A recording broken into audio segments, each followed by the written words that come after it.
Hey guys, it is Maria with Approach the Nerd, and we've got Eloy with the Turnout, and we are here to talk about WandaVision, basically everything so far. This is our first attempt at doing a multi-stream, so hopefully this is also streaming on the Turnout's YouTube channel. It is there. I have just confirmed it. Yay! Now I know our comments are not going to cross, so that's going to be interesting. Right. But I'm going to be monitoring my comments though. For anybody who's watching it over on my channel, I got you. Yay! I see Yito's already in the chat. Hello, Yito. Nice to have you here. All right, so let's just jump right in. So we want to recap what we've learned from episodes 1 to 3, and then we'll talk about episode 4 since I haven't done a review for 4. That's a great way to handle this. Yes. So episode 1 was very interesting because it was not in color. It's weird too because it almost didn't feel. There's a thing with black and white TV where it's black and white, but it also has this certain like film quality. So it kind of goes hand in hand with the black and white. But I remember watching it and I'm just like, it's everything like it's HD, but also black and white. And it made it this weird, it didn't fit in my brain the right way. I did enjoy that first episode though quite a bit. I thought that it really set the tone for what was to come really, really well. Yeah. Yeah, and they had so in the first episode in black and white, we do see that Vision does not 100% know what's going on. Like there are moments in episode 1 we see that he's like, "When's our anniversary? What is this date on the calendar? You know, where did we come from?" Like when they ask, you know, like when they have their bosses over for dinner to try and impress Vision's bosses, he's like, "Where did you guys come from?" And Vision's like, like, where did we come from? And honestly, I feel like a lot of that was, I think that was mostly just kind of Vision trying to figure out what's going on in the first place, like, let alone, you know, all of the, like, what's our anniversary and all of that stuff. But I feel like it really is like him, it's his logical mind, him being, you know, essentially a computer trying to make sense of what's going on. Which makes sense. But what's interesting about the entire episode to me, now, as somebody who loves comic books and I've read House of M, obviously, I kind of know what they're doing, even though it's problematic because we haven't introduced the mutants into the MCU. I know what they're doing. I know the elements of House of M. I have theories on how they're going to adapt it from mutants to probably magic. So I will talk about that later.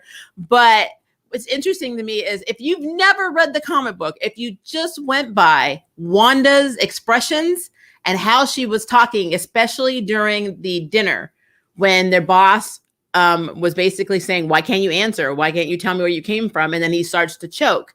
And then of course, Mr. Hart's wife is like doing that laugh and she's like, "Oh, stop, just stop." Right. But you can tell from her face, she's actually freaked out. Oh yeah.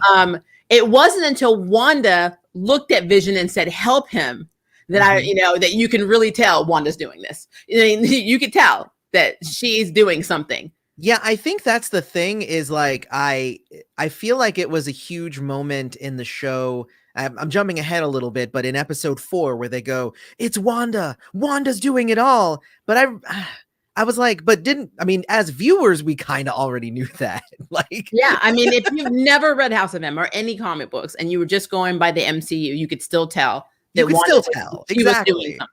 And knowing that she has the ability to warp reality, I mean, it's a no-brainer. I don't know why it takes other people that long to figure it out. Like, Sword, Wanda, who's doing this to you? Let's think about this. Who has the power to do this other than Wanda? That's the real key. Well, and that's the thing. Honestly, the idea of somebody else doing that to Wanda, I get why they would ask that, because that's a scary thought that somebody could be controlling Wanda. Had that power, that ability. So if there is somebody doing that, we definitely want to know that. Yeah, I agree with that. But I love the commercials that we would get.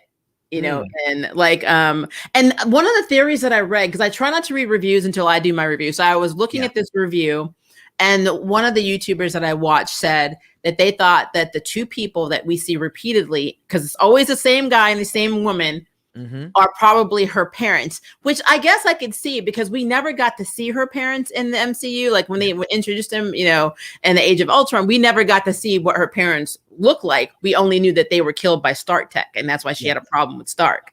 And it seems, and my theory is, if those are her parents, it makes sense that everything that they were representing was something that was either important or traumatic to Wanda. Like the toasters by Stark Industries. She has a problem with them. If you look at the image on the toaster, it kind of does look like Vision's face. So I do see that. I love the Strucker watch because, you know, that's how she got her powers. He was a Hydra, you know, big commander in Hydra.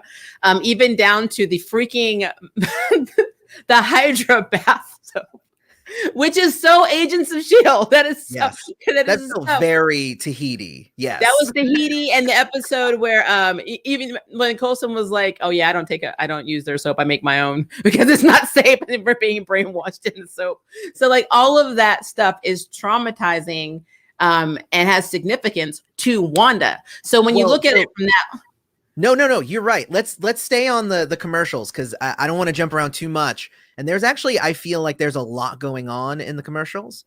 The toaster itself, made by Stark Industries, and when they press it down, you hear it go beep, beep, beep. Yep. Now, if you remember Wanda and Pietro's backstory, their whole thing was that they sat in their house because there was a warhead there just beeping, and they stayed there for 3 days just staring at it, knowing they were going to die any second.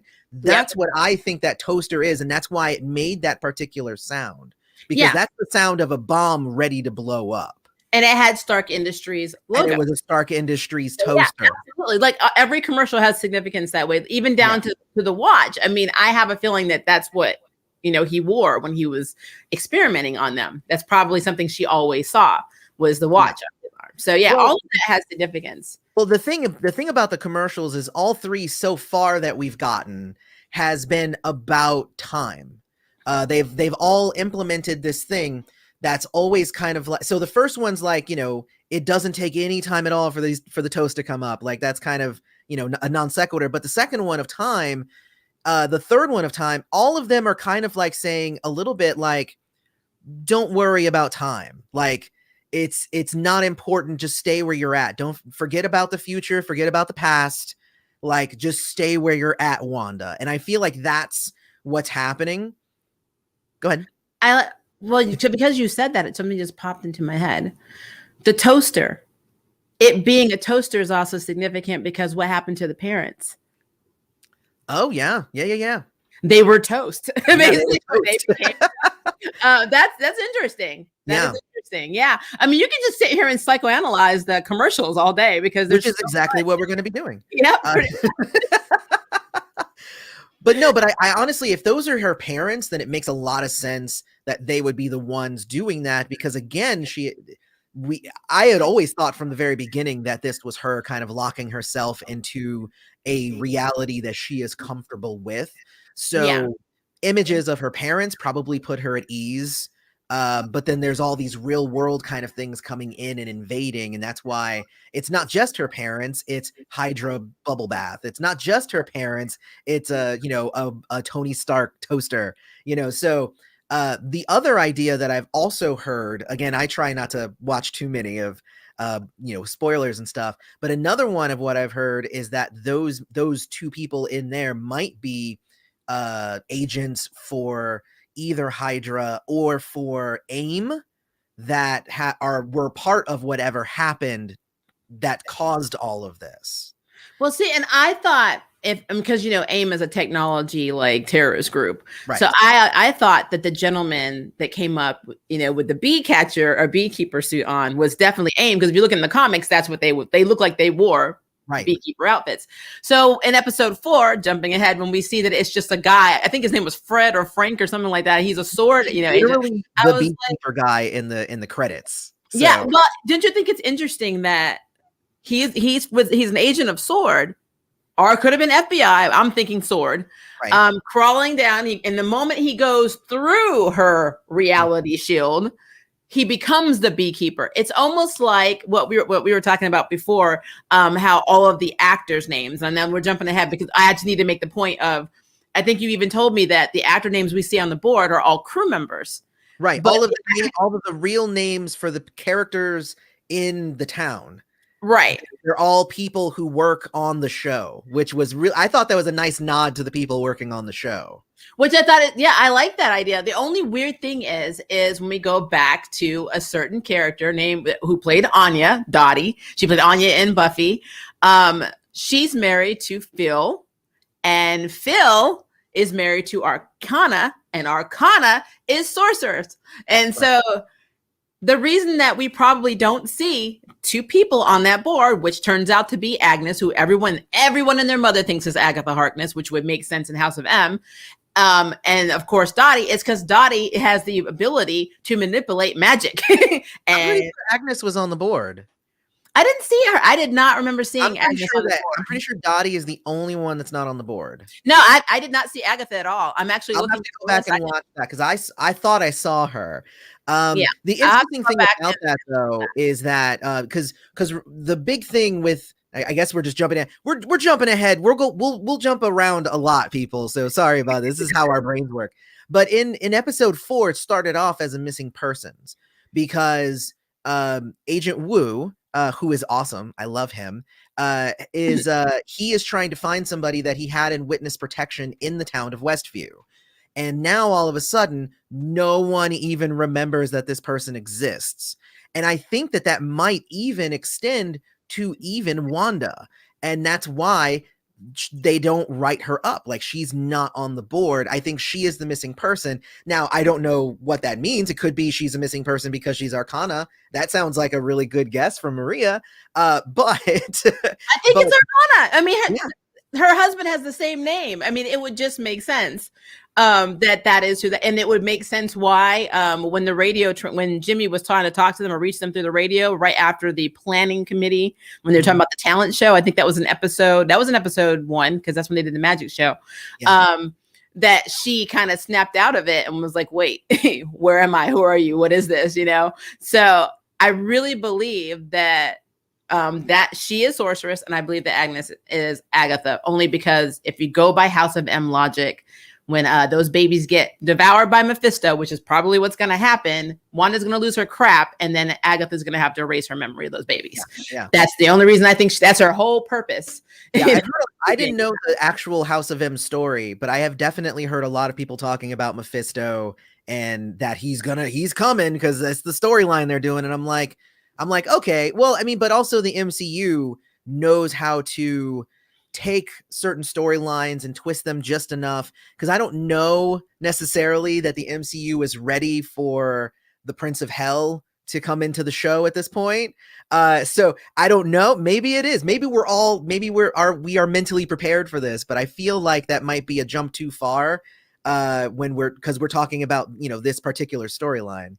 Well, the reason that a lot of people feel like we are going down that way is because she had Billy and Tommy, and they are Wiccan and Speed from the Young Avengers. And if you know their story, she created these babies by taking these spears of Mephisto's soul that was ripped out by Franklin, who is the son of our favorite Fantastic Four couple, Reeve and Sue.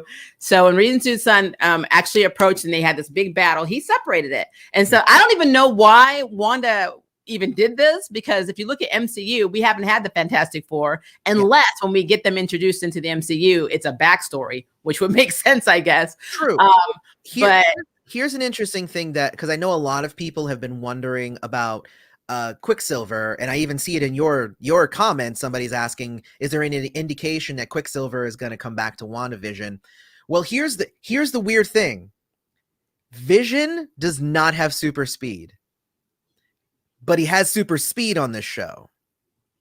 Guess who does have super speed? Quicksilver. Yeah, so that already tells me that Quicksilver is at least in the back of her mind. Like, she can't stop thinking about Quicksilver, and that's why she's making a reality where somebody has super speed around her, because she feels that that person with super speed is kind of like her other half. You know? Yeah.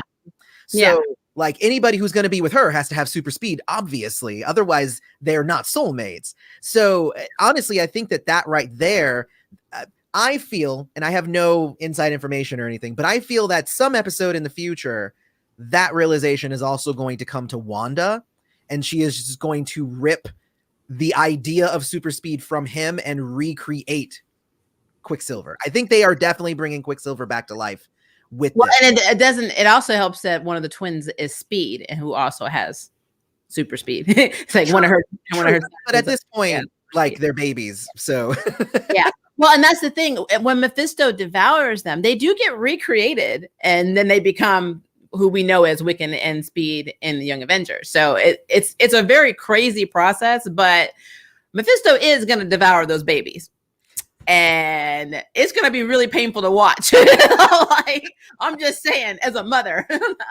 And Wanda's going to like lose her mind. And that's when she starts whispering no more mutants. It won't make sense in MCU context because, again, we don't have mutants yet. Yeah, we're getting them now, but we don't have them. So maybe she can't say opposite House of M. Maybe it's an opposite House of M where she says, I need allies to defeat Mephisto.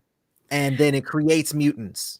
I think she's going to say no more magic, and that's how we're going to get tied in with Doctor Strange, because I think that when she says that, he's going to lose his magic.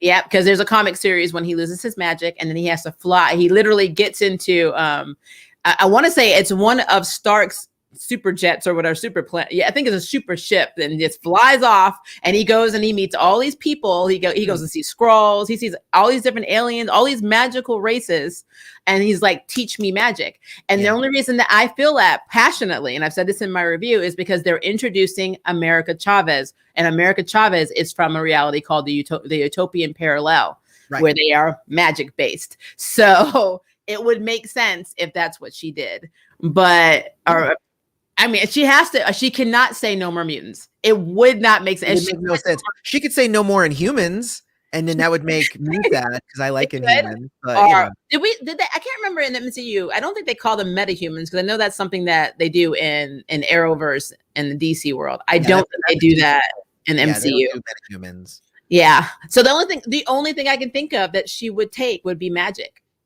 No more magic. Yeah. That's just a theory I have. That's a theory. I'm not saying that's what's going to happen. It is a theory.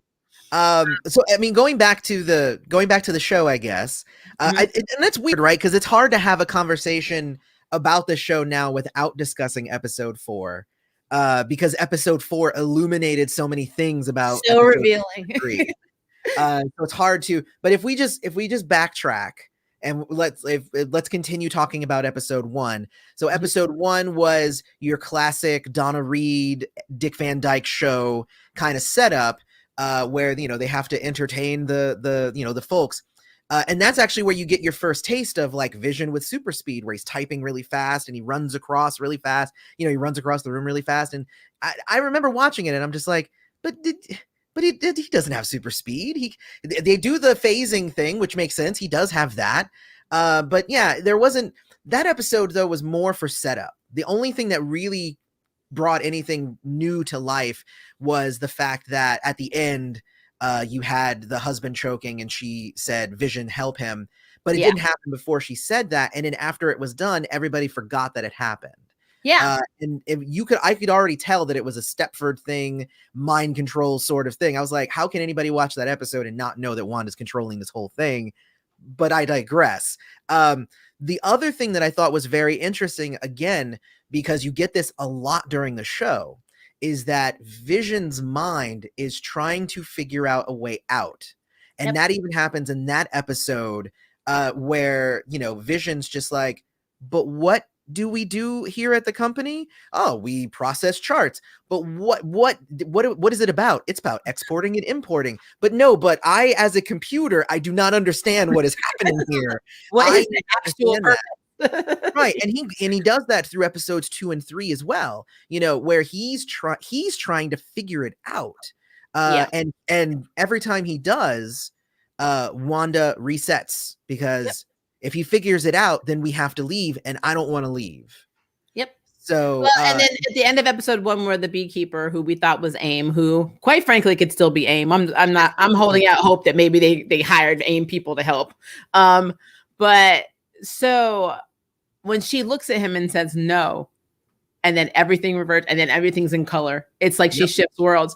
And I think in my first episode, the reason I think that she started off with this whole Lucille Ball, I Love Lucy, 50s Pleasantville type scenario is because she felt safe. Because what can happen in a black and white sitcom? The worst thing that will ever happen is you burn the dinner you're making for your husband's boss. So she's hiding out in the one place she felt like she couldn't be touched. So when she started to see color, she's like, "What? Hold up!" Like, hold on a second.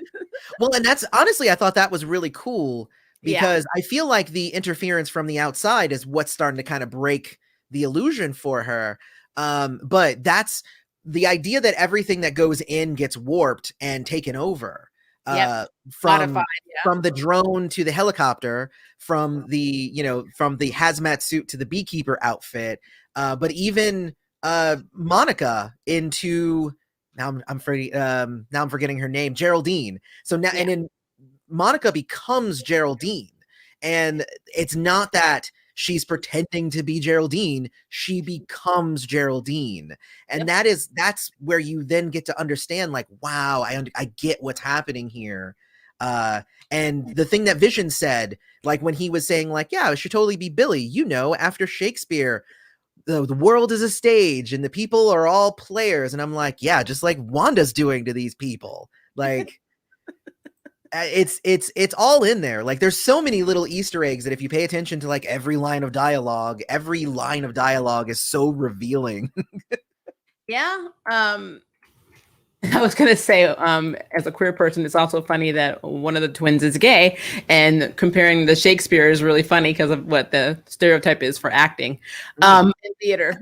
There's so many things you can go down that road. I just rechecked episode 4. Agnes's picture is on the board. She does not have an ID.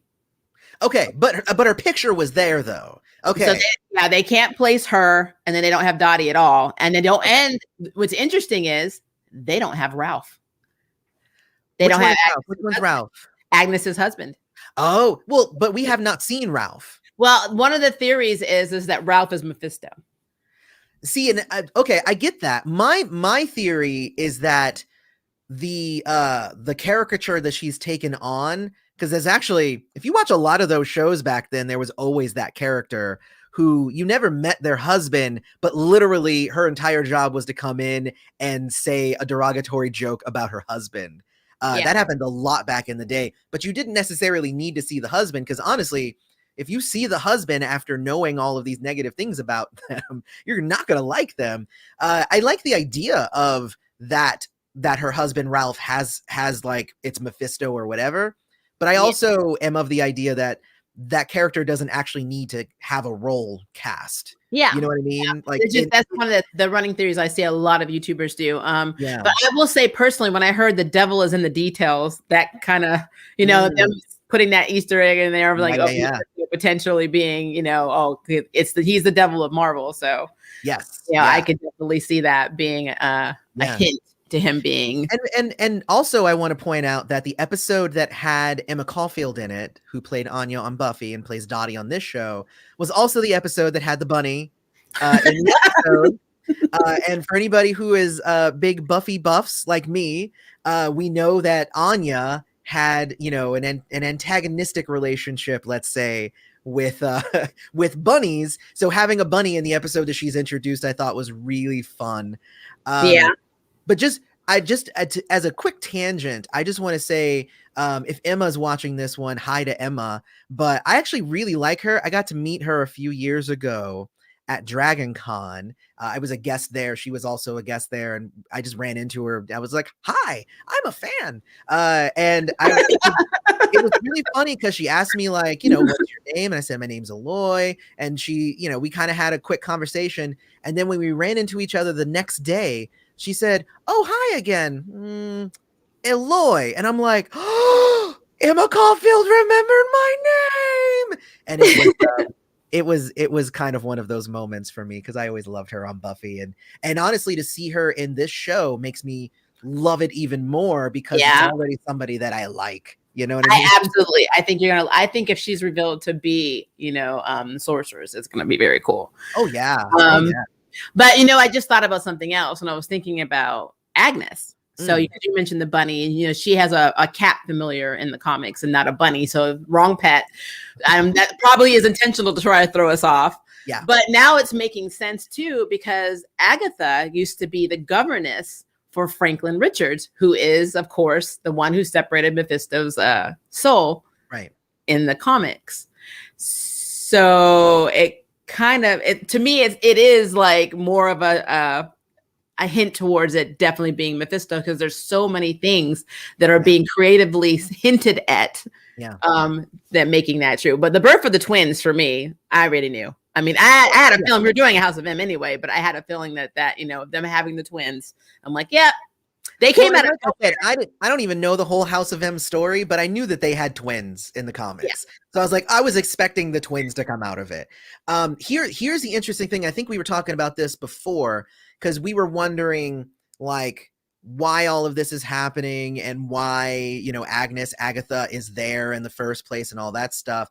And my thought that I had said before we started hitting record was that I feel like the reason that it's happening here in Westview is because Agnes is there, is how I feel about it. And that could be true. That could, because like you pointed out, the rest of society now, when you think about, Westview, it doesn't exist to them. Even the police were saying there's only East and there's not West. So if it's not something that she just cloned and conjured this imaginary bubbled, town, then it's the force field is actually, like Jimmy said when they were approaching it, he said, and Monica said, why haven't you gone through it? And he's like, don't you feel it? It doesn't want us to. So and the octagonal shape is what's telling me that AIM had something to do with it, or something B related, because even the field around the town is hexagonal in shape. The effect is hexagonal. Yeah. So everything is hexagonal in what's happening. So that tells me right now that AIM had something to do with it. And Agatha probably had something to do with it. There's so many different things that could be, and obviously a lot of it is conjecture at this point until the next episode comes out, but there are just a lot of pieces that if you put them all together, it just makes so much sense that it is that. Yeah, there's so much, and they try and throw you off. I think we had like in the opening title screen, the little animated title, you saw webs, which to me, because we know that this is going to affect Spider-Man, potentially even bringing in the Spider-Verse. You had the bones, you had the helmet. I think it was Grim Reaper's helmet. I'll have to go back and look the Reaper's helmet. I will have to go back and look at that. But like it's underneath the table when you see Vision phasing through the floor. But what I guess for me, which would have made it helpful, and this is not Kevin's fault or anybody at Marvel Studios' fault, but so Agatha was always like a mentorish person for Wanda in the comics, and we don't have that relationship in the series because it never happened in the movies. Wanda went from basically being in prison and on the run to Endgame. There was no in between. Not to say that she didn't have a chance to meet her, and we may get some of that backstory later, because we didn't even know she was hooking up with Vision until we looked at beginning. The interesting thing is that essentially we now know that WandaVision is taking place 3 weeks after Endgame. So like a lot of time has gone by for us, but literally it's been just a few weeks. Wait, because I know when Monica goes, it's been she comes back from the blip, so it's 5 years for Monica. Well, but I don't know. I'm saying it's from Endgame. Endgame is 5 years after. Right. Yeah. So they start coming back at the end of Endgame, right? Right. So then Monica comes back, and she's in episode 4, and her mother's passed. She thinks her mother just had surgery. She doesn't realize it's actually been 5 years. But how long, duration wise, has Wanda been in Westview? That I guess is the question. They said 3 weeks. They said it. They said oh, it's been 3 weeks now. You're ready to get back into the field. No, I understand that. Like 3 weeks for for the people that went missing. But I mean, is it 3 weeks after the 5 years that everyone came back from the blip? Yeah. So so then in that 5 year period, then Wanda definitely could have met with Agatha and known about Franklin Rich, which is so interesting because we know that the Fantastic Four is going to have a movie. Yes. And the Fantastic Four is very integral to Franklin Richard, their child, right, battling Mephisto and doing what he did to get the shard, get his fragments of his soul. So that's why I'm wondering if that movie is going to come in and the timeline is going to be all over the place. Like this Fantastic Four. It's definitely going to be. Well, I think also what they're doing right now is I think they're heading towards a big like Secret Wars kind of storyline that's going to end up merging a bunch of the different multiverses together into, a single one. So it makes sense that they're heading in that direction, and they need to start introducing a lot of these different multiverses in order to then bring them all together in the end. Yeah, I just wonder if that's when the mutants are going to come up too. Like we won't even have the definition of mutants until, after Secret Wars, which is interesting because comic book fans, about the Illuminati, and that is a secret organization headed by Dr. Strange, and it has a bunch of our favorite. It has Beast on it. There's Professor Xavier. There's a lot of X-Men on it, and they are. It's the answer to the whole secret invasion crisis. And so because we haven't had a chance to have the X-Men introduced, we haven't had Fantastic Four introduced. It's like that. I love what they're doing, but I just really wish that we had gotten those introductions, which is no fault of their own. They didn't have the rights. I get it. But now it's like we're doing this heavily, mutant infested storyline with no mutants. So it's interesting to me. It's very interesting to me. I think it's the thing though with Marvel is that I trust them. Like I trust, I didn't think that Guardians of the Galaxy was going to be anything, and then it became one of like the best movies ever. So it's like Guardians is crazy. So yeah, they're gonna do it, and it's gonna be amazing. I think it's gonna be great. So I'm not even gonna bother saying like I don't know if it's gonna be good, but it's like no, I already know I'm gonna love it. So we're gonna love it anyway because technically the MCU verse is its own universe anyway, just like how DCEU is its own universe. Yeah, I think universe is even given it a designation. I just don't remember the universe number that is for the MCU, but it is technically its own universe, and we already know that there's going to be a bunch of multiverse stuff going on because of the Loki show. Because that's like his whole thing. He exists because of multiverses. So like bam, right there would not be that show if there wasn't going to be multiverses that needed to be handled, so well, Nicholas in the comments just made a very good point. So Nicholas was like, so both Billy and Tommy are mutants in the comics. And she could have said, I'm tired with the way these people are literally destroying everything. Why couldn't they be different? And that's when her chaos magic flares and boom, mutants are exposed. That could work. Well, hold on, because the thing about it though is that yes, the twins are mutants in the comics because she's a mutant. So with her not being a mutant in the MCU, it really does change a lot of the context around like everything. Yeah. Well, and like I said, House of M in general is going to be a completely different beast because there's no way they can do a third of what actually happened in the comics because we don't have mutants. Yeah. But it would be really interesting though at the end, the last episode, if it was the biggest Easter egg and the best kept secret, if we see a version of Professor Xavier literally telepathing in saying, "Stop, knock it off." And I'm like, and then you see all these X-Men like surrounding her bubble. So it's not just Sword out there. It's actually the X-Men team. We got like all our major players. That would be very cool. If Kevin did that, I think the internet would break. It would effing break. No, I could see that. I could see that happening. I don't know if this is I believe that they are going to be bringing Quicksilver back. So I think that if they were going to be also bringing Quicksilver back, using it also to introduce the mutants might be a bit much. They can do a lot, and I don't even remember how many episodes this was slated to be. But even with just 4 episodes in, there's already been so much development at this point, and it's honestly kind of ridiculous that they've been able to pack this much into it. To give us, us YouTubers and commenters and, pedantic people just so much to just, bitch about, really. Yeah, because that's what we're doing. but just think about it, though. Like Xavier and all of them, it could be like literally a 2-second scene. It could be the very end of the series, right before she says whatever she's gonna mumble.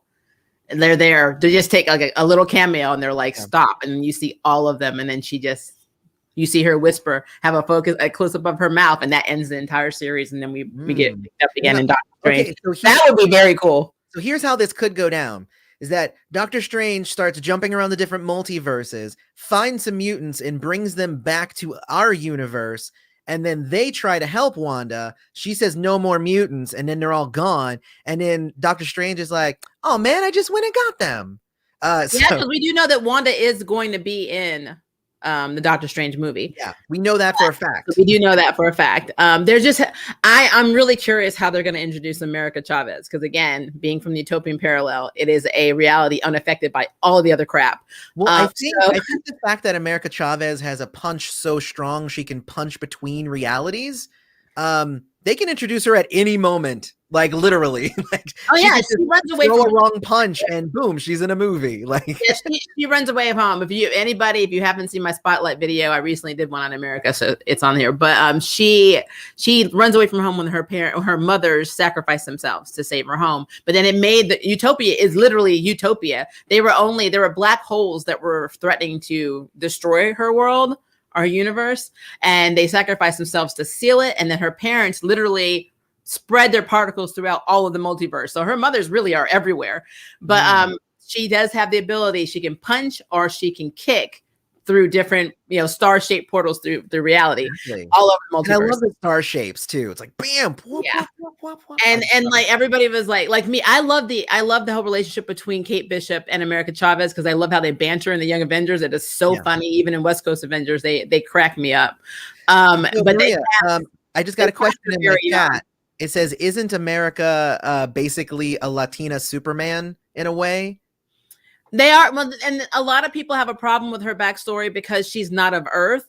So she takes on this Hispanic identity when she's actually not from a world that has a Hispanic identity. But and they kind of think of it's more like cultural appropriation, because she is found on one of the Earths when she's younger, like early into her self-appointed superhero journey, by an elderly lady in her family, and they raise her, and they're Hispanic. So she takes on that, the whole neighborhood's Hispanic. So she takes it on basically. Yeah. And so I guess by definition, if we're gonna be PC, I guess technically that is cultural appropriation. But again, I guess it kind of is. But also, I've always felt that just with the way that humanity is made up, if you look super far into the future, we will all be brown people. As everybody mixes together, we'll all just end up brown in the end. And we'll probably be speaking some sort of mix of Spanish, English, and Chinese. You're doing some Firefly stuff right now. Definitely. I think they were on point with the language part of that. So that's honestly like when she comes through and that's what she looks like, and she's not technically human, but she lives in a utopia world. I'm like, yeah, that's exactly what I would assume somebody from a utopian world would look like. I argue with this, Eloy. Look at Kryptonians. Why traditionally were they all white? They're not from Europe. I mean, so I guess that's cultural appropriation too. If you're really going to be like that, yes, there's that conversation, the cultural appropriation discussion. Well, and that's a conversation that I've had before with people, and I had to come to kind of an agreement with myself that there has to be a point where you stop complaining about that sort of thing. Like I remember when I was watching Kim's Convenience, and I remember seeing like the parents, and I'm like, well, they look Korean, like, because the characters are supposed to be Korean. And I'm like, but the kids look Chinese. So I looked it up and I'm like, they're totally Chinese, but they're playing Koreans. And I'm like, is that something people should be mad about? And then I realized, no, we don't get mad if a German plays a French person. We don't get mad, we don't get mad if a Puerto Rican person plays a Mexican. I'm pointing to all of the Selena haters out there. But yeah, I mean, it happened. But I mean, we kind of got over that. But it's at a certain point, you just have to be okay with it. Like, it's just like, you are who you are. And if you look like the thing and you're, close to it, you're probably okay doing that. So for me, I think that if she was raised in the culture, the Latina culture, I think it's fine. right? She Yeah, looks like just a really small correction in Kim's convenience. The only one that is Chinese is Simu, who plays John. The brother is, but Andrea Bong, both her parents are writers and they're Korean. They're just Really? immigrants. They're Canadian immigrants for Korea. Oh, okay. So Okay. yeah, the only one that's not is Jung. Is John. Yeah, I was Jung is, pretty sure she was Chinese too. Wow, crazy. yeah, Andrea Bong is 100% Korean Canadian. I will trust your sources. Yep. Well, I saw in an interview, and she actually speaks a little Korean too, which I thought was interesting. Oh, okay. So when you're married to a Korean American, there you go. Plug it out there. It's helpful to speak Korean on that show, just in general, but Yeah. But no, I mean, I always thought it was cool that they incorporated. But yeah, you're right. I mean, some people are still on the fence about that though, because they kind of feel like you're casting a Korean person as a Chinese person, and it's completely different culture, completely different, people. And basically they kind of look at it as a Hollywood racism casting choice. But it's called acting. Like, it's a thing, right? It's like, if you're Chinese, but if you can take on and become the Korean person, do that. Like, you must be a really good actor. Yeah, it's like I said, I'm not trying to down the whole white. No, I get you. And all that, and the culture program. I understand that stuff does exist. I understand that I've been asked to review this show called Fate, Winx Saga, which is based off the Winx cartoon, and they basically made Flora into Terra and made her white. And Musa, who is the girl who plays her, is not completely white. I did my research. She does have a little Asian in her. She is mixed, but she does not look Asian. And a lot of people were like, you could have had a whole ass Asian actress as Musa. And chose not to do that. Yeah. In a way, I mean, I'm just going to say it is white. It's whitewashing. It is. No matter what I can try and justify that, that is what it is. Yeah. So I've been on the fence because I know it's a completely different story. Think of it as a multiverse. This is a comic. It's another universe. We're not on Earth 616. We're somewhere else. But at the same time, when you adapt something that Netflix already has, you may want to, especially when you say you're doing it for the fans, you may want to actually see what they loved about the show. And that was the fact that Italy, which does not have to be as diverse as other countries, actually made a diverse cast. Yeah. And you in the States, a country full of diverse people, hired a showrunner to make it less diverse. So I'm just throwing it out there. So that's why I haven't reviewed it. I've been on the fence. I haven't watched it. I'm kind of like, I don't know how I feel about this. So. I haven't watched any of Winx yet. I have been asked by some of my commenters to do so. I will get around to it. Trust me, I'm working on it. Maybe we need to do a joint thing on that, because I don't know. If you watch it, Eloy, I will watch it. And that's all. Yeah, let's watch. I'll totally watch it, because I've already been asked to watch it by several people in my comments. I've had a lot of requests. I mean, I guess I'll watch it. It must be good if everybody's saying I need to watch it. Or it's not, and they want you to watch it so you can just reflect that it's not. I actually kind of have a standing rule that I try not to make videos about things I don't like. I feel like there's enough negativity out there and things that that are bad that I don't want to add to that. I only want to make videos about things that I'm like, this was so fun or weird or something to that effect, Yeah, I am on the fence. So, and that's why I put it out there.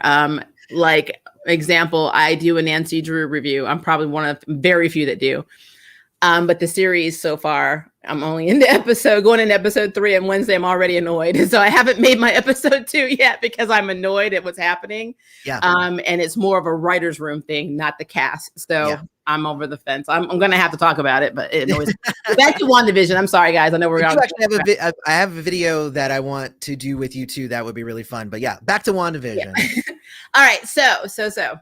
I love, we were talking about episode 4, and we're going to get to that in a minute, but I love Monica Rambeau's role in general in this series, because a lot of people were thinking, how is she going to pull it off? Because the actress who plays Maria, her mother in Captain Marvel, was badass. I really enjoyed her performance. And I'm like, how are you going to top that? Is the daughter going to be as good as the mom? You can't be a wimp. You can't go out like that. And I'm like, I'm very proud of Monica Rambeau's performance in this. So I could definitely see elements of Maria in her. And I think that is awesome, since they technically have never shared the screen, because she, at this point, when she blimps back, she's dead. Now, will we get a flashback scene later on in MCU? Probably. I'm hoping we do. But or maybe even when she gets her powers and becomes the next Captain Marvel, if we're going with Photon or Spectrum. Or Photon. Well, okay, so this is the thing. We were kind of discussing about that before also. We like talk for at least 20, 30 minutes before we hit go, people. You got to. It's so much good stuff. There's so much good stuff. But essentially with Monica, like we know that she's going to have powers because it's already been announced. We already know she's Monica Rambeau. Well, and also let me go ahead and say that I've always read her name as Monica Rambeau and not how they're pronouncing it in the show, which is Rambo, which is kind of annoying to me. It should be Rambeau, not Rambo. It's where you place the accent, and it just makes it like all I think of is Sylvester Stallone when you say Rambo. Last Blood. Rambeau, then I think, oh, she's from Louisiana or something. Well, I've heard people actually pronounce it Lambeau as well, which is interesting. Well, that's a whole other thing. Well, we're gonna stick with Monica. Yes. But we have an idea that she does not already have powers before she goes into the town. Yeah. The only reason I got, and this could just be a hint to future, because they like to do this stuff. When her and Jimmy, when Jimmy's like, "Can you feel it? They don't want us in here," and then she's kind of looking at nothing, and she's like, "It's some kind of energy field." Well, Monica, one of her powers is hypercosmic awareness, so she's able to know when things aren't right, and in the reality, or in the universe as a whole. So that whole thing there was like, okay, there's my girl.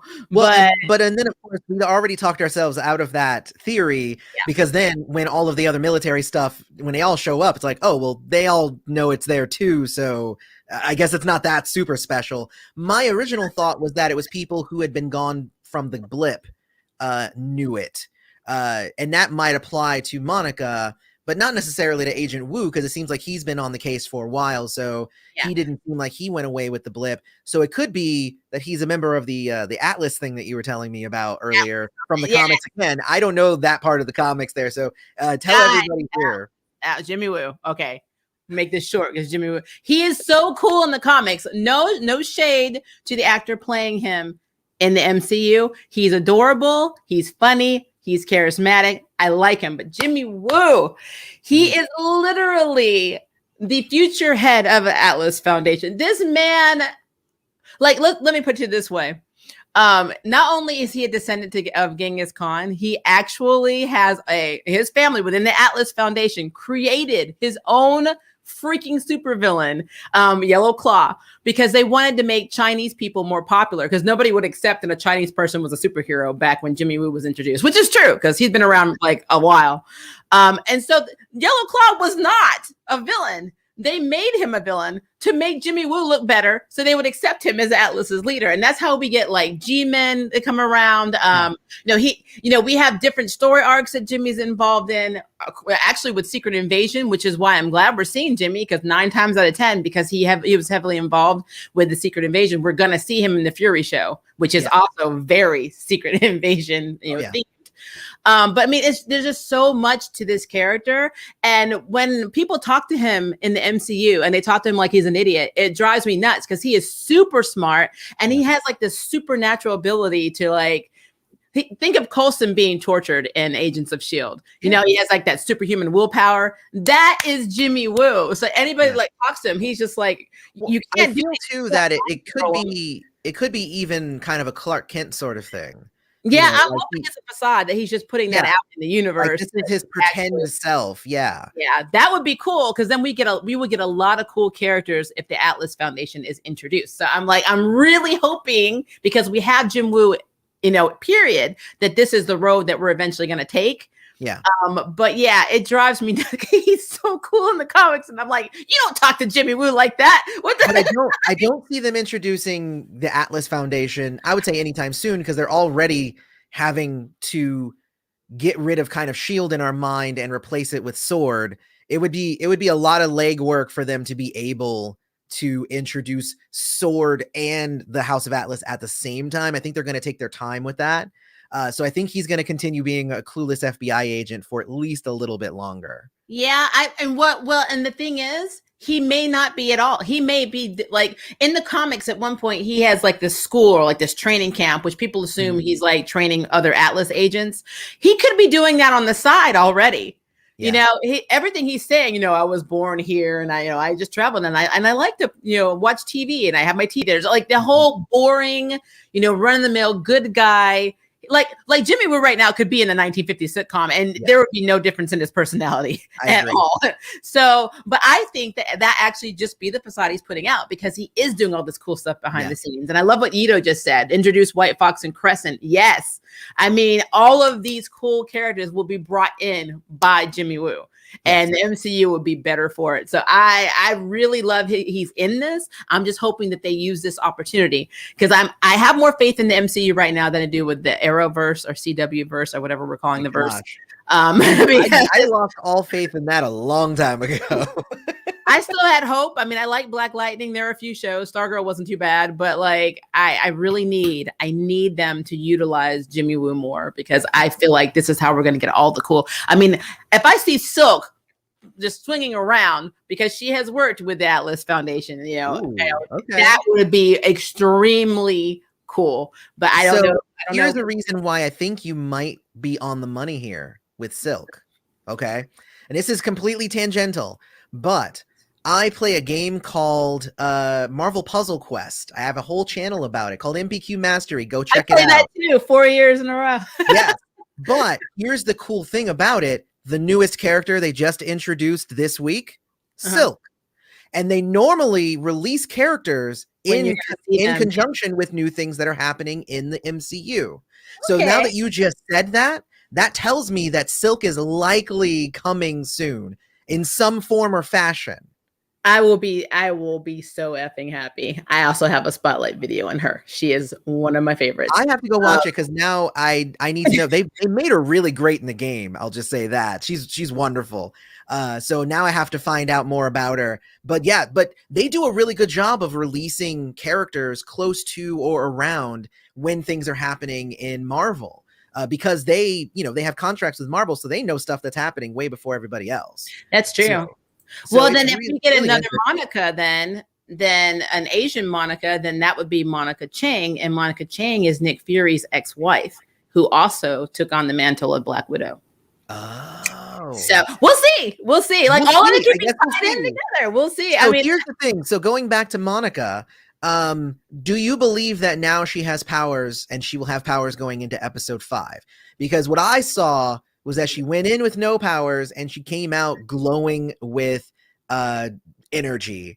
And I'm thinking that her interaction with this has now given her powers. Because that's not how she got her powers in the comics. I don't know if that's what they want to do. That's how did you get in the comics? Normally though, Monica's usually invisible. So like when they did the whole trick in episode 1 where she appeared, you know, in the cabinet when there was nothing there and she's like, how did I get there? Whatever. And you know, I thought that was kind of like a cute hint of what was to come because she can make herself invisible. Well, how did you get her powers in the comics though? Well, it depends on which version that you're actually listening. I'm sorry. My screen literally just froze. Your face is frozen for me. Can you guys still see me? Let me know on the channel if you're seeing me right now. Why am I frozen? I'll check my channel as well, just to be sure. Yeah, this is our first time doing this, guys. It seems like doing a simultaneous stream is very stressful. You are just fine on my end. I see you still moving. So why is your head not moving for me? I don't know. Wave at me, damn it. I am moving. I'm moving on my channel. I'm moving. That's all I'm saying. Okay, hang on. I don't want to close our StreamYard because I feel like we're gonna. No, I think we're good. We're good. Even if you can't see me moving on your thing on YouTube, we're both moving. Okay, my last comment that I see is Ji Hung Lee and Hyuk Lee, popular Korean Marvel variant cover artists, also produced new art pieces of Silk. Was there anything after that? That was at 1:52 p.m. There's a couple after that. Yes. That's so weird. Okay. Well, you're gonna have to. But Yito is saying that he can see me. He or she. I don't know who. I don't know. Sounds like a dude name. Yito. It ends with an O. I'm Hispanic, so if it ends with an O, I think I say he. So yeah. So Sony announced a Silk series on Amazon Prime Video last year, is what Madness Arcade just said. Oh really? Yeah. So Madness Arcade, who is one of my who's from my channel as well. So yeah, Madness Arcade has been saying a lot of stuff on my channel. We're gonna get around to it because we'll go through the questions and stuff at the end. Okay, well, I'm not ignoring the people in the thing. Monica was like shot with like this super gun, and then it made her have the powers. Oh, well, then she shot. It wouldn't be Wanda energy, and that's just as good.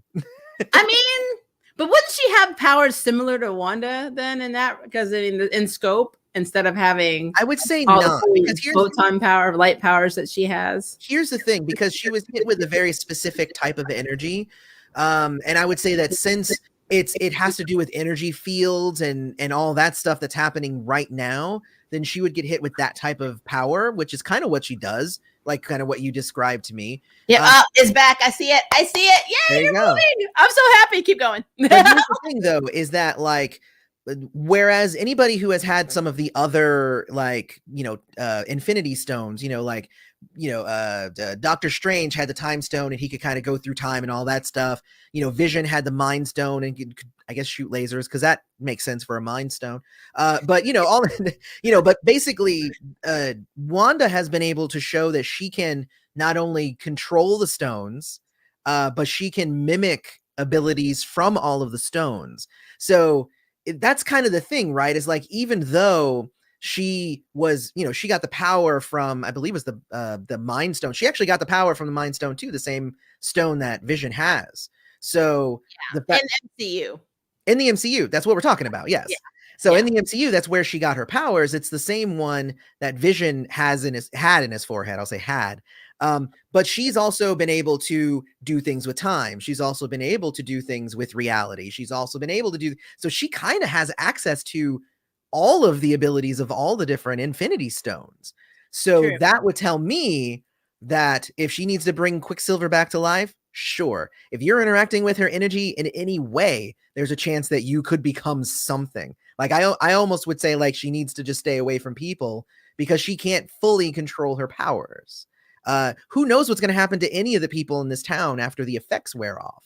Like that's the kind of question here, is like Arcana, because Arcana is already sorceress, and right. I'm pretty sure Agnes is the missing person. She is the she's the person who was in protective custody. So, or not protective custody, witness protection. Witness protection, yeah. She's the one that's in witness protection, and that's why nobody even remembers she's there, which I think is also the reason why everyone else, when they've snapped out of whatever they have going on in the town, they're all like, oh my God, we need to whisper about this and blah, blah, blah. And, they just kind of become real people. But when Dottie snapped out of it, she said, I don't believe you. And she got hostile. No one else has gotten hostile. Where she's like, I'm here to help. And she's like, I don't believe you. What are you doing here? Get out of here. Everyone else just kind of snaps, and they kind of go, oh, wow, this isn't, and then they get sucked back in really fast. But I just find that really interesting, just the way that they're approaching it all. I think all the actors are doing an amazing job with it. I don't know. I've just been blown away by the show so far.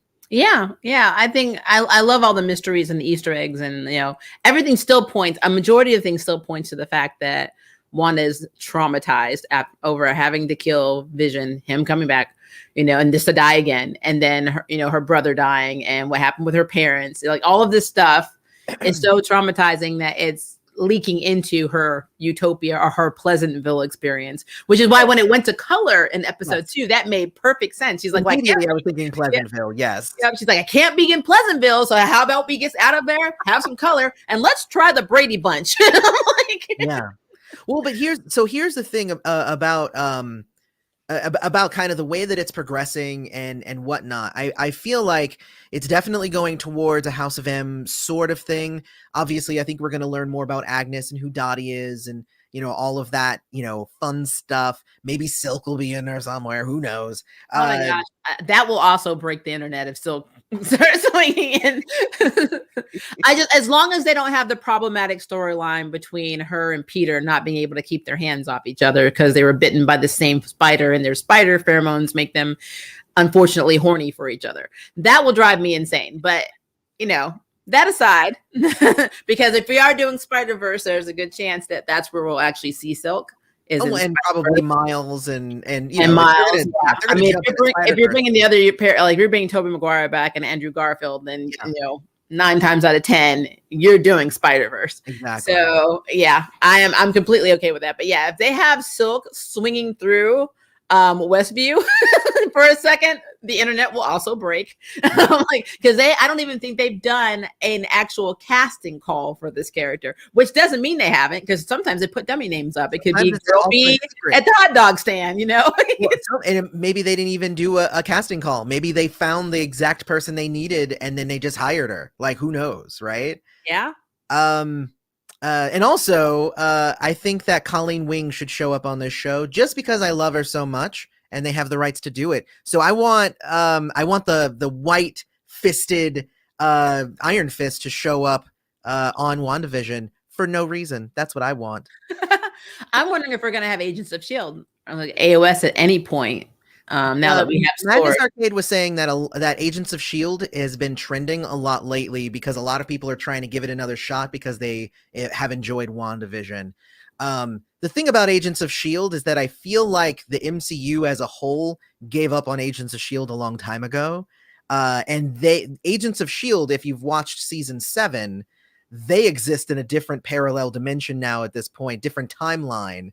Because oh my God, they did so much time travel and stuff in season 7. So they no longer technically exist in the same reality as the core MCU because they've altered their own reality a ton. But if people are giving it another shot, I say go for it. I love Agent Coulson. And I mean, if you're going to have multiple realities and multiverse anyway, that's a good way of segueing, especially characters like Quake. You need to have Quake in the MCU. So I love Quake so much. Oh my God. Right, so I think we should probably go through some of the comments and let's answer some questions. We can go back and forth. I don't have a ton in mine.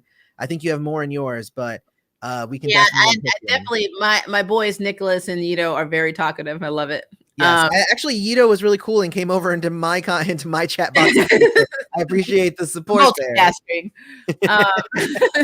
Yeah, I'm trying to scroll up because there's a lot. My first one from Yito says it's so strange to see Wanda unravel in the MCU. As a comic book fan, I've always seen her as a magic user / mutant, but her powers are still rooted to exposure to one of the Infinity Stones. So yes, so we should probably talk about that. Thank you. So if you watch the trailer, and I only watched it once just so I could have a little bit of context, but I hate trailers in general. But if you watch the trailer, you see the Mind Stone coming back together and then a giant yellow explosion, which tells me that they were doing some crap with the Mind Stone, and that's why we're stuck in this whole thing. And what he says is true. What Yito is saying is true, is that exposure to the power of the Infinity Stones can easily set Wanda's powers off. So that would make a lot of sense if we take the larger context of like the few couple of little seconds that we saw in the trailer for WandaVision.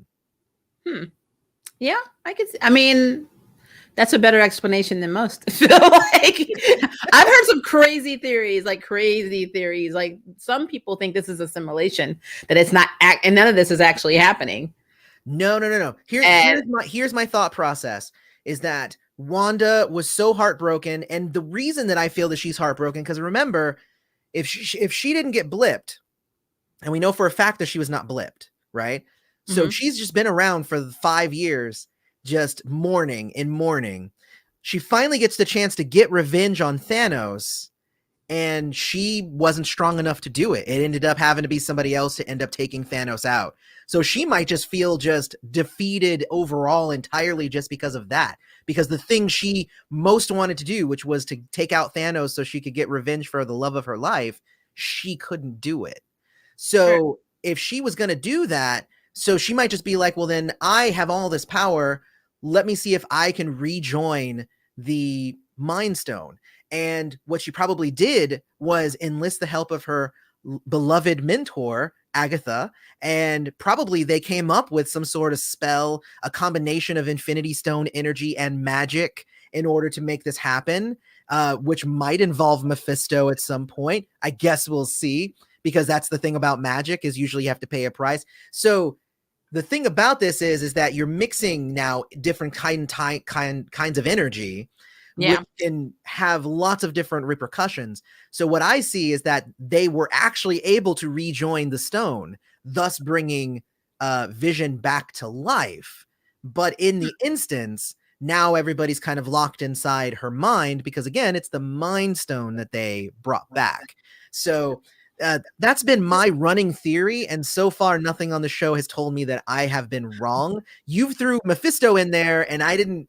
Oh, I was like, okay, Mephisto might be part of it. That doesn't necessarily mean I'm wrong. If Mephisto, I mean, but that, yeah, I mean, it's just so many House of M elements, and having them basically say the devil is in the details is like Marvel's devil is always going to be Mephisto. So it just makes kind of sense that it would be, Mephisto behind all of it. But I don't know. I mean, like I said, what I love about this is there's so many things they can do because they don't have to be straight canon to House of M because we don't, again, have mutants. So they can do whatever they want. True. I do think we are going to see Mephisto, though. I do think he is going to absorb those babies. And I think it's going to be horrifying. And I hope they don't show that scene.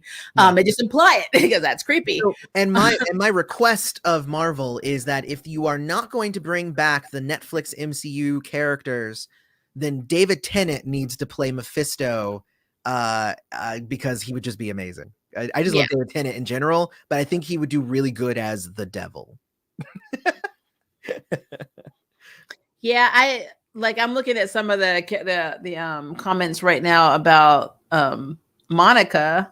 Like Nicholas really wants Monica to basically realize her powers or have her powers and then knock Wanda on her A. Which is true, because that would happen. I mean, people just don't know how powerful Monica actually is. She is freaking immortal. I've read some stuff. Very strong. Like, I know that there's always like a whose weenie is bigger type situation in comics between all characters, even if you're female. One of the biggest ones I've always heard is between Wanda's abilities and the Phoenix. Like, who would win between, the entity Phoenix and Wanda. And I mean, it's hard because you got a woman who can warp reality, but then you've got an entity that basically can create realities, and it's basically just which one of them blinks the other one out of existence first. Pretty much, yeah. The idea to do it, Kevin says in my chat says, I would love to see Quicksilver, just not the MCU version. And I'm like, oh, I liked that version of Quicksilver. The MCU version. I did not like anything that has Brian and Singer attached to it. So like, oh yeah, oh my gosh, no. That's the thing about if you take the X-Men movie Quicksilver, it's too much. It's too much. It's too powerful. Like the Quicksilver could just solve any situation before it even happened, and there would be no need for any other superhero if he was just a part of everything. So I was actually happy that he was not in Dark Phoenix when it came out, because I'm like, I think there was a little controversy behind that too, because those two movies came out. Age of Ultron came out very close to. I think. Wasn't he introduced in? It wasn't Age of Apocalypse. He was introduced in. Before that, it was way before that. I want to say Days of Future Past. Days of Future Past, yeah. But Brian originally, I don't think had Quicksilver at all, and then all of a sudden, he's like, I'm going to do my own version, therefore severing the universes. Because like before then, they never had any characters that were in each other's universes that couldn't be accounted for. So you could say, oh yeah, we're still on the same Earth, but we don't have these characters, introduced in ours yet. Yeah. But when he did that, I just have decided that I will get my Evan Peters from American Horror Story and not from X-Men. I don't want him in X-Men. You can be in the Flash. You can go DC and be in the Flash family. I mean, sounds good to me. Tons of characters you can be in the Flash universe. So many damn Flashes. But let's see. Trying to scroll up really quickly. Hey, Madness Arcade. Sony announced the Silk series on Amazon Prime Video last year. So I did hear that. I've also heard that they're doing a movie, but nothing ever came of that. I mean, I think they've been talking about a Silk movie now for 3 or 4 years now, and nothing. Talking about a lot of things. So I mean, I'm down if they're going to do it. If that's canon and we got proof of that is happening, I'm completely okay with it. It's interesting that it would be on Amazon and not on Disney Plus, where it seems like most MCU properties are going. So that's interesting. But hey, I'm here for it. Kevin Jones in my chat also says there are lots of black Kryptonians, but we just never hear about them. But apparently there are black Kryptonians. So. Oh, no, there are. And there are more after the 70s, the 1970s. But before the 1970s, like if you talk about Kandor, there is nobody black originally in Kandor. They're all, it got to the point where they all looked exactly alike and all of them looked like Clark. Like all the men look like Clark Kent. Jor-El. It's crazy. But yeah, they have all nationalities now. I'm just always reminded of when Star Trek Voyager came out and Tuvok was the most provocative thing ever because he was a black Vulcan. Everybody lost their freaking minds about having a black Vulcan. And it's just like, but why? Which makes no sense because there were Asian Vulcans in the background whenever we looked at, like, it wasn't the Wrath of Khan. I think it was a Search for Spock. When they go to Vulcan, when everyone's going to Vulcan, there's scenes in Vulcan, where you actually see just how diverse Vulcan is. And we don't know why. Nobody knows what makes the DNA of certain cultures on other planets. We know how we evolved here. A lot of people, if we're going by statistics and what they tell you about genomes and, all that, then we know that, everyone started in Africa and then everybody just decided to get up one day. A lot of you just walk in different directions and then people just evolved. You went down the Asian Strait. There are people that were in Iceland. I mean, you just went in different directions and then you evolved based on where you lived. It's called evolution. Very controversial, but it happened. So how did that happen on Vulcan? I have no idea, but am I going to say it couldn't happen on Vulcan? No, because we don't know genetically what makes us look the way we look. We know what genes are. We know how they work. We don't know where they came from. So just stop. Stop. It is illogical for you to be mad about a black Vulcan, is what I'll say. Yeah, it's illogical to be mad about all of that. The show certainly evolves Wanda's characterization. It also seems like she had a hold over her grief at the end of Endgame, but WandaVision is a clear indication that she internalized it all. She's crazy as hell anyway. I'm just going to be real with you. In Civil War, and this is probably unpopular and people are going to come for me, but I didn't like her. I thought she was one of the whiniest damn people in that whole damn movie. Wow, I accidentally killed people in a building by taking the bomb that Captain America was about to be blown up with and throwing it into a building with people in it. Wow, they're mad at me and they're going to imprison me and put me in jail. But Tony told them, I'll put people under house arrest and a penthouse that's $2 million with round-the-clock service and Vision as a babysitter. Wow, my rights. I'm like, you know what? Well, no. Okay, so let's talk about that a little bit, because the problem with that whole setup, and not problem with the writing or whatever, it's more the reaction to it from the government and all that stuff. But the Sokovian Accords came from, she had no really good choice. She could let it explode and kill the people in the marketplace, or she didn't fling it into the building. She just she sent it up from the people in the marketplace, not realizing, not kind of taking into effect that it was going to explode right next to the building and it killed the people in the building. So it's like, but either case, people were going to die, but by taking action, it made it her fault in the eyes of the public, and then, by process of elimination in her own mind as well.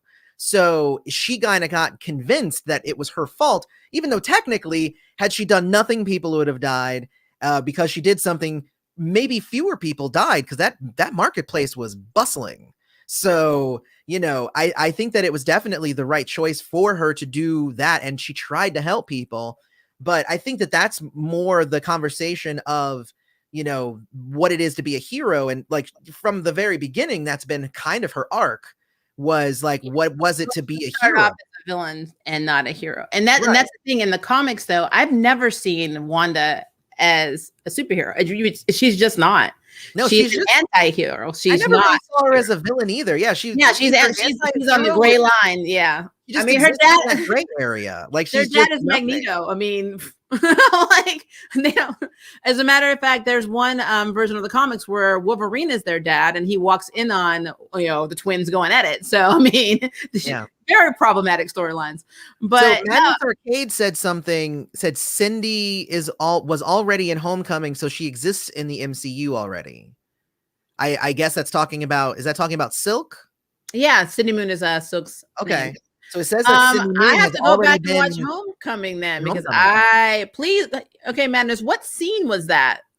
Because I mean, yeah, I don't have the movie memorized, but please let me know, because I did not realize that Cindy Moon was in. I mean, it's not the first time a movie has done this. We've had Jubilee drop-ins in all of the Bryan Singer movies until she was actually introduced incorrectly. So yeah. Jubilee. Back to like the whole thing with Wanda though. I just, she's always been this really whiny character to me. I don't know what it is. I've never liked her.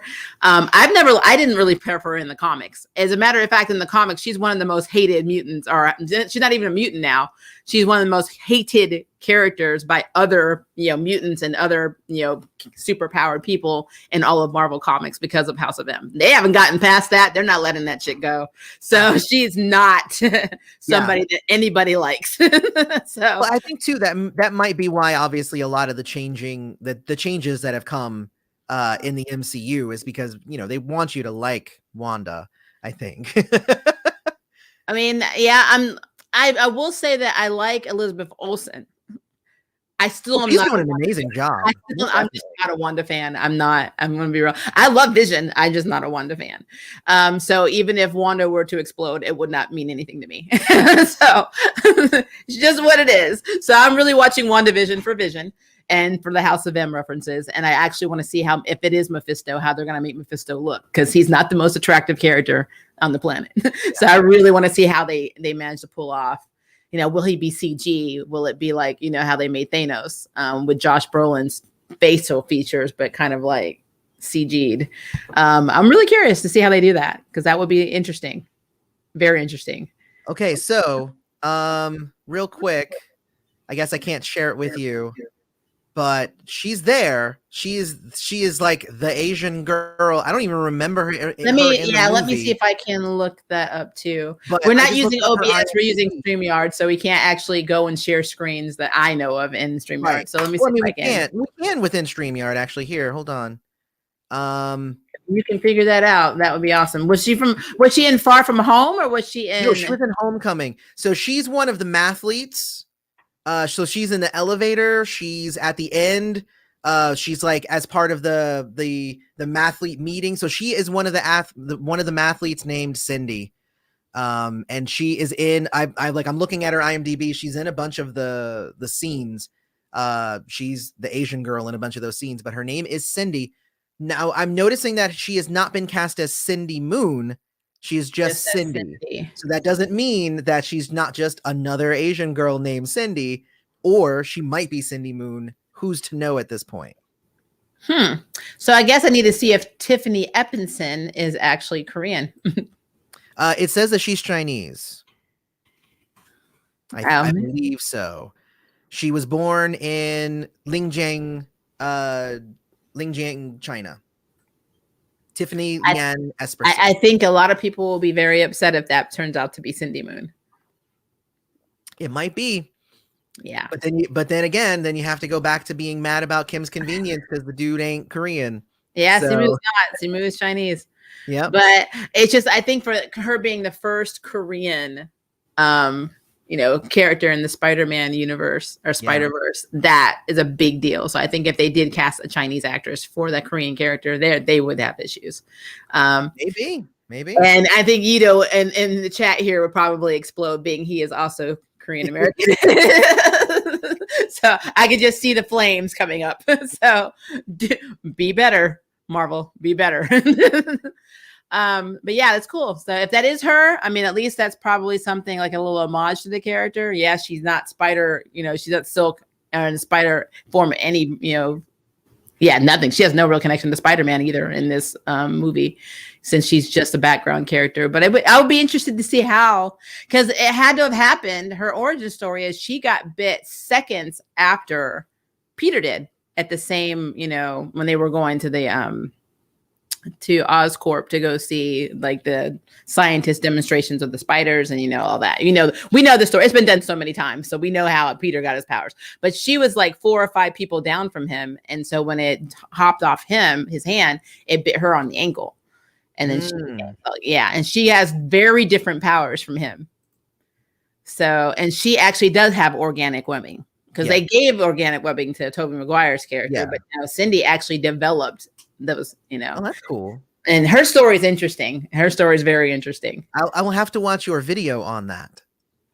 Yeah. And yes, Nicholas, you're right. She could be half Korean, similar to how they did Kira Yukimura and Teen Wolf. Yeah. So Arden Cho is half Korean. I didn't know if she was half Chinese or half Japanese in real life, but I know she's half Korean.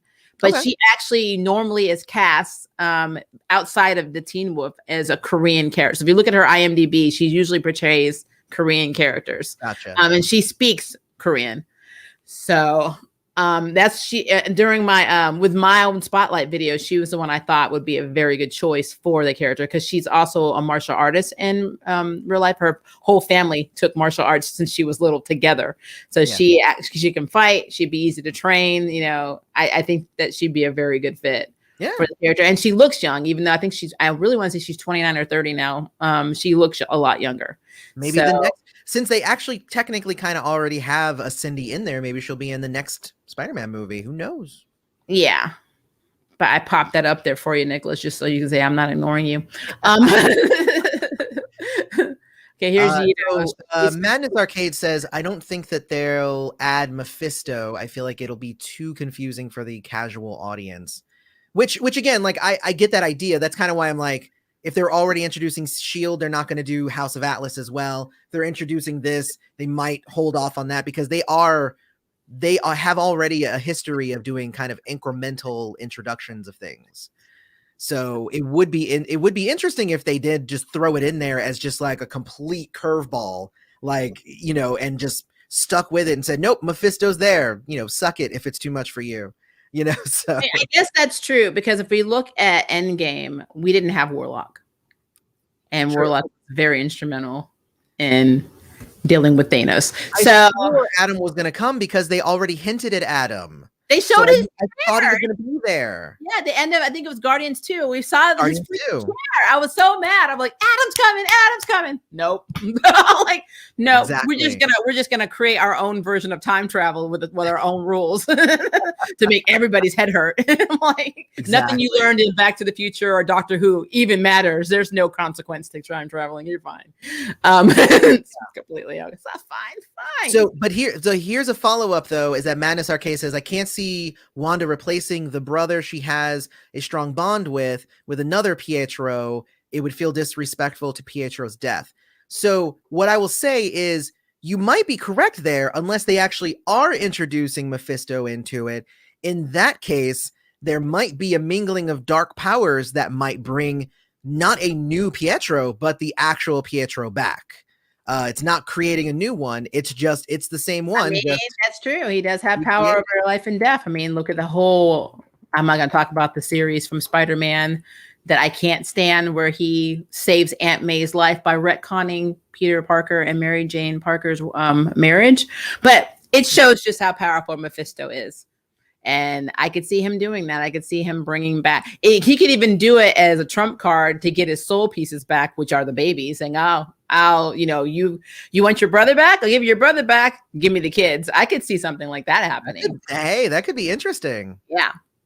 I could definitely see that being a trump card. But I do love the fact, because I didn't think about it when you originally said, because Vision doesn't have super speed in the MCU, but yet he's able to move like, Quicksilver in the series. So you're right. She did kind of incorporate her brother into her husband, which is kind of sick if you think about it, which goes back to the scene in the comics where Wolverine saw them getting it on. I mean, it's just kind of leave your brother alone, girl. You're not supposed to do that. But yeah, that would be interesting. So, but in episode 2, a lot of people thought that Monica just had no idea in general that she was there. And we don't know that because, again, when the Age of Ultron comment comes out, with her brother being killed with Ultron, in episode 3, that came from somewhere. But when when Geraldine is sitting there, or Monica is sitting there, and Wanda kind of looks at her and says, "Who are you?" It's almost like, because Wanda knew all the players, so she's like, "Who are you?" And then that's the thing, right? I think what that tells us is that's kind of giving us an idea as to how old Sword is, right? Yeah, because that means that Monica has been an agent since at least before Age of Ultron. So that actually kind of then lends her a little bit more credence on her ability. Yeah, she's a captain, so she has to have been. Right. Yeah. But what's interesting to me is that when she was saying her name, she pulls this name out of nowhere. She's like, "What's your name?" And she's like, Geraldine. It's like she literally was making it. It looked like that scene looked like she was making that name up. But it got me wondering, and I haven't Googled this. I'm like, I don't remember any like obscure characters in the Marvel universe named Geraldine, but now I need to go look it up. So I haven't done that. Because what if that really is a character? Yeah. There's a reason she said Geraldine. I'm just saying. I just got to figure that out. They usually do things with purpose in the MCU, so I need to figure that out. But yeah, I thought that was definitely an indicator that she kind of knew something was off, but she didn't know what. But when Wanda started humming that song, to the babiys and was talking about her brother, and then Monica's like, he was killed by Ultron, right? I'm like, okay, first of all, it's awesome that Monica knew that. Yeah. and then next, it's like, that's kind of what, brought it out. But the scene that we get in episode 4, it's a little bit more than we got in episode 3, where she says, "Who are you?" And she's like, Monica's like, "I don't know." Yeah. That to me is interesting because Wanda's next lines are, "Well, you're not my friend. You're not my neighbor." Like, basically, you aren't in the script. Like, exactly. To go. So yeah, it's interesting, and the fact that Monica remembers being in there. That's what's also interesting. Monica has memory of being inside and saying, "Wanda is doing this." She knew enough to know that Wanda was doing it. Now, I don't know why when she got pushed out of that shield, she didn't just forget everything. That's a question I really would like to know. Like, why did you retain her memory? So many questions. so many.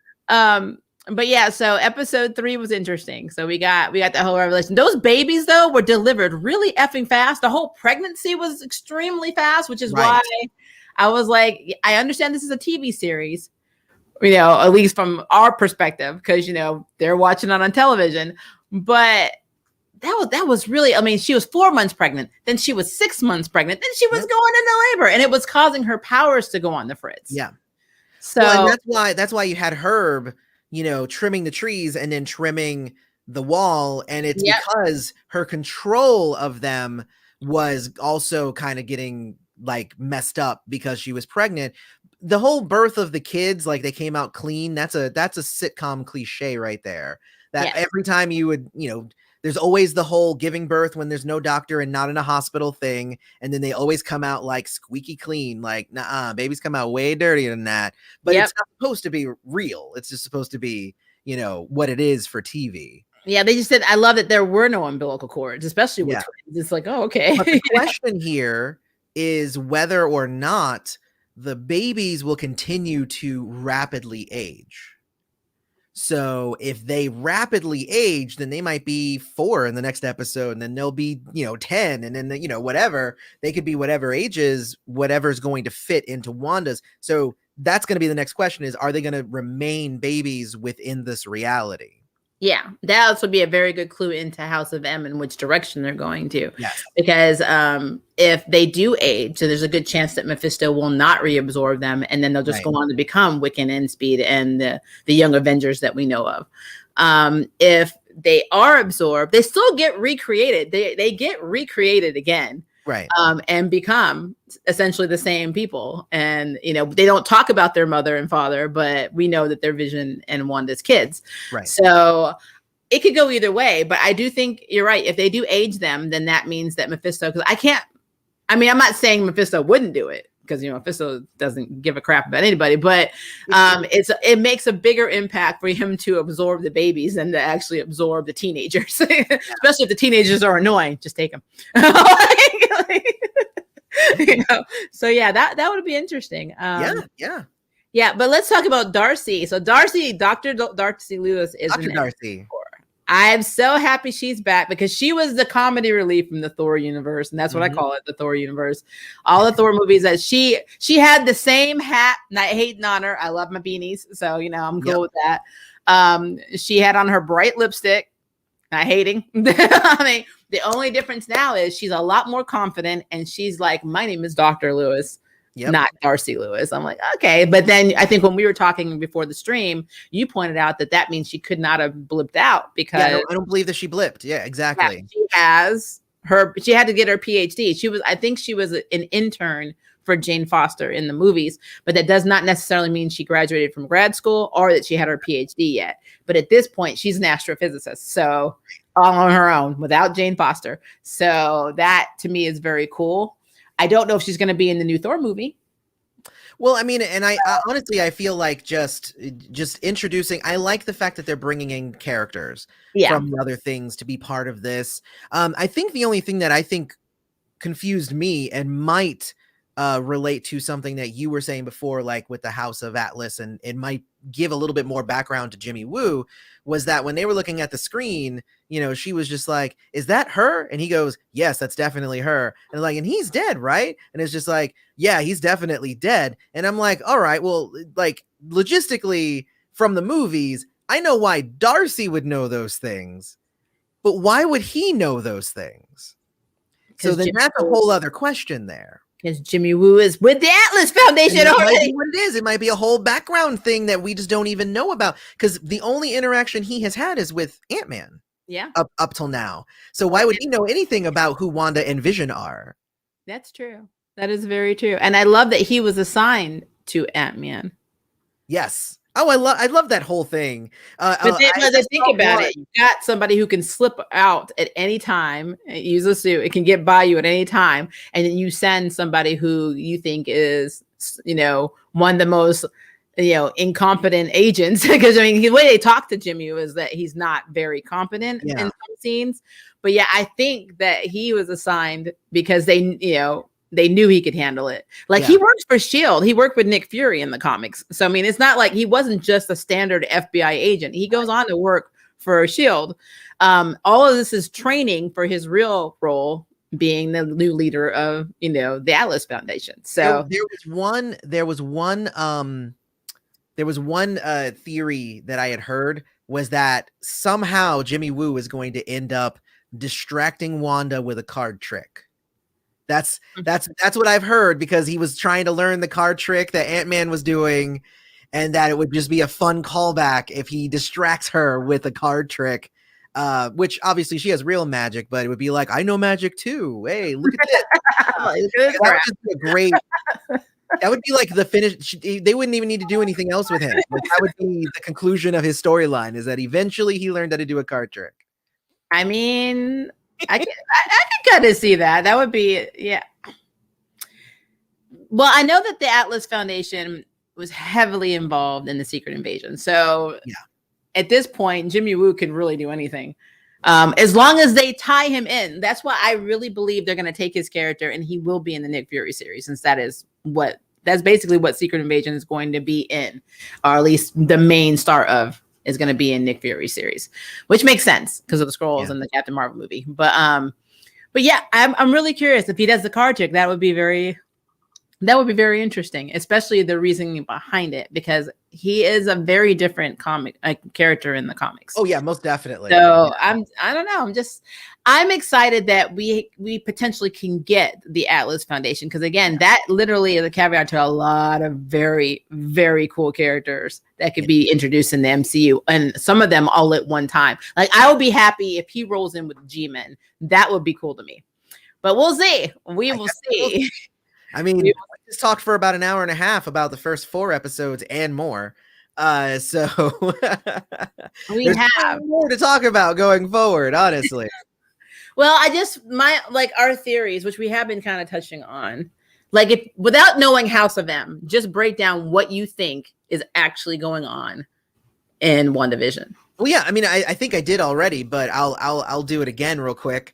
Essentially, I believe that she was distraught that she wasn't able to defeat Thanos, so she enlisted the help of her mentor, who is all about the magical arts, and might have been the one to kind of teach her how to learn more about how to control her magic, which would be why, she's showing up as Agnes, the person who's like, well, let me help you to cook the dinner. Let me help you fit in with Dottie. Like, she's always the helper. She's always the mentor trying to teach Wanda things, which would tell us that she is Wanda's mentor in that way, maybe in the real reality of it all. So if that's the case, then she probably used some sort of combination of straight up magic, like, Doctor Strange magic, and the Infinity Stone energy and reality bending things to reform the Mind Stone, thus bringing Vision back and thus locking everybody into the mental recesses that is Wanda's mind, which is why we're seeing her parents, which is why there's lots of reminders of, we think are her parents, that we're seeing lots of reminders of her past and her trauma and all of that stuff. So I see that being a very real reasoning behind why it might happen. And there might be even more to it than that, but I believe that that's probably going to be truthful, at least on a basic level, even if some of the details aren't exactly correct that I just said. So, okay.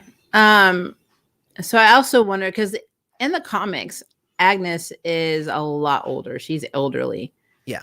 And I wonder if that is her true age as well. Maybe this version in Wanda's universe is Wanda de-aging her, so people can't recognize her, I guess, would be a good thing, because we don't know who's watching besides, Sword. Well, what I know about, if she's taking on the stereotypical idea of what a witch is, then a lot of witches will cast glamours to make themselves seem younger anyway. So it could just be that that's how she chooses to present herself, and that's just what Wanda knows that she looks like, and maybe she is much older underneath that. Who knows? Yeah. Well, the other thing about Agatha too is, if you know anything about her pet, which I mentioned earlier, she had this black cat, and I think his name was like Ebony or Midnight. I think it was Ebony, and it would turn into like this really big like panther. And at some point, she wanted to be able to foresee things like premonitions, and so she ends up killing the familiar to get the ability. And since I don't see the black cat in WandaVision and you see a rabbit instead, I wonder if she already has that. If that's true, she already has these precog powers and she already knew and knows what's happening. Right. And that's probably why we see her talking to Herb, and why she's very careful with what she says. And, like, I think that's really cool. It's just, every time I think about something else that I remember about Agatha, it's more and more likely that Agnes is Agatha, because it just keeps pointing in that direction. That makes sense to me. Yeah. Based on your explanation of it. And then her main ability, like, she has the ability to manipulate forces, like magical forces. So of course, if you're going to have a mentor and you have the ability to have, a reality warping magic, of course you would go to somebody who could teach you how to do that, because that's primarily what they do. So I think that Agnes messed up by showing her that, and she used it, and she's like, "That's not what I intended," Yeah, because I honestly feel that all of this is happening by accident. So like, it's definitely going to be a thing where, like, it was an impulse from Wanda or something, then that's what caused it. You know what I mean? I wonder, and then that makes me question this, though. Honestly, Eloy, was Agnes trapped in there, or was she teaching Wanda how to do it, and it just became the reality, and she went in to try to figure out how to end it? It seemed like she's part of it. It didn't seem like she was an extra agent, because remember, she's got a house there. Because Geraldine was different because she didn't have a house. Well, yeah, no, that's true. But remember, that would tell me that this was just where Agatha lives. It just so happened to take place where she lives because she was the mentor, and this all happened under her watch, which is why it happened there. which is possible. But if she did actually find a way to go in outside of, because she wouldn't be working with Sword.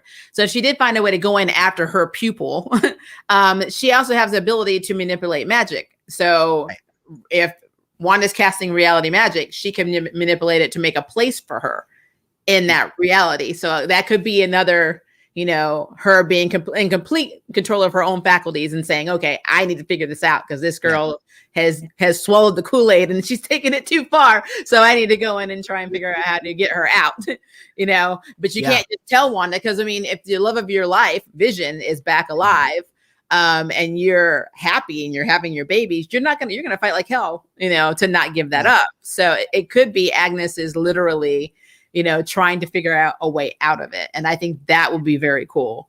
And one thing we didn't touch on really quickly is the fact that when she looked at Vision in episode 4, she saw the damage done from Endgame. Yeah, I think because that was her seeing the echoes of reality. Like, and the reason I think it's pretty interesting too, because I feel like if she had to recreate him entirely, he might be just like existing completely kind of in her mind and stuff, because she probably hasn't created a whole vibranium synthezoid body for him. But he exists as an extension of the Mind Stone at this point.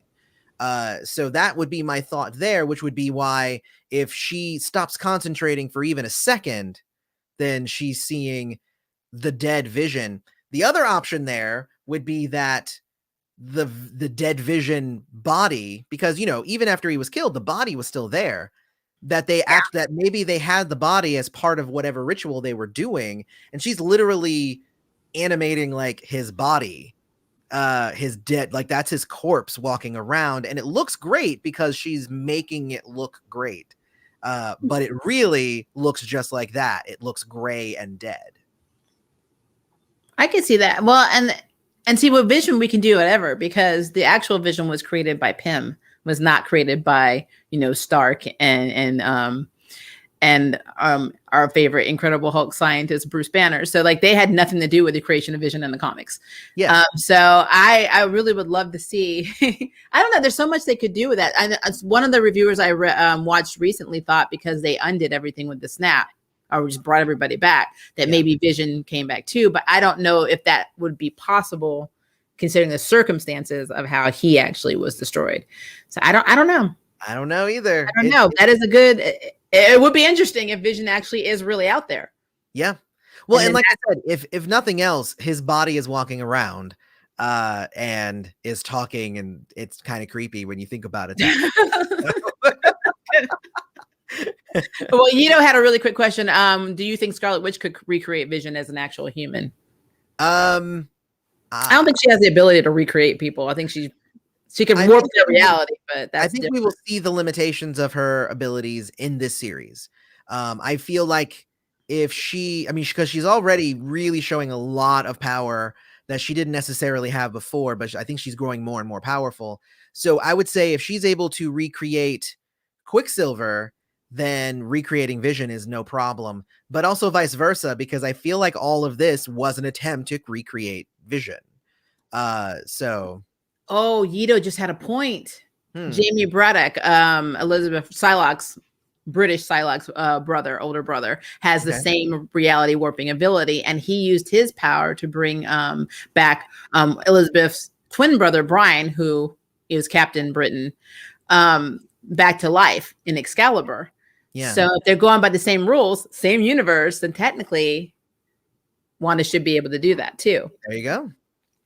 Ha! At this point, Wanda can do anything because, like I said, she literally has tapped into all of the powers of all of the different Infinity Stones. So if she puts enough thought into it, she really could just do just about anything. That's what Nicholas said. Remember, Eloy, zombies ain't nothing new in Wanda's repertoire. Exactly. I mean, that is very true. Exactly. But yeah, we've been talking a long time, guys. A long time. I'm seeing. I've been looking at your comments, and I really want you to put comments below because I will answer them. Yes. And I know that the turnout will answer them too because he does. He likes to answer them. I do. I like to do that. So definitely don't forget to hit put the comments down there. We'll continue the discussion there. I think we're going to stop it here. Yeah, it is lunchtime. Exactly. But don't forget to hit like and subscribe to both of our channels. Yep. And something I've been reminding all of the people on my channel, but when you hit the bell to get more notifications, it actually asks you, do you want all notifications or some notifications? Make sure that you hit all, because otherwise you'll miss out on stuff like this. And yeah, before we go really quickly, Magnus Arcade said there was a cut endgame scene that led up to WandaVision of Wanda sneaking into a sword storage base and using her powers over his body bag corpses. Body bag corpses there in concept art. So you may be saying that most of these people are actually animated from the dead. Well, no, I think possibly just Vision. But you know what? It could be because what Herb was saying was, we're here because we're all, and maybe the answer to that was dead. That's Who what I was knows, right? If you don't know how many corpses were in there, that would be interesting.